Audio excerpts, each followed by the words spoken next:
ഇന്നത്തെ വചനം വിശുദ്ധ മർക്കോസ് എഴുതിയ സുവിശേഷം 4-ാം അധ്യായം 20-ാം വാക്യം.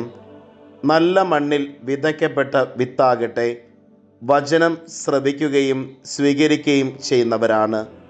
അവർ 30 മേനിയും 60 മേനിയും 100 മേനിയും ഫലം പുറപ്പെടുവിക്കുന്നു. കാരുണ്യവാനും സ്നേഹനിധിയുമായ നല്ല ദൈവമേ, അങ്ങേ തിരുസന്നിധിയിൽ ഞങ്ങളുടെ എല്ലാ പ്രാർത്ഥനകളെയും ചേർത്ത് വയ്ക്കുന്നു. ഈശോനാഥ, അനുനിമിഷം 100 മേനി ഫലം പുറപ്പെടുവിച്ചുകൊണ്ട് ജീവിക്കുവാനായിട്ട് ദൈവകൃപയിൽ നിറയപ്പെട്ട് മുന്നേറുവാൻ ഞങ്ങളെ അനുഗ്രഹിക്കണമേ. അമ്മേ മാതാവേ, ഞങ്ങൾക്ക് വേണ്ടി മാധ്യസ്ഥം യാചിക്കണമേ.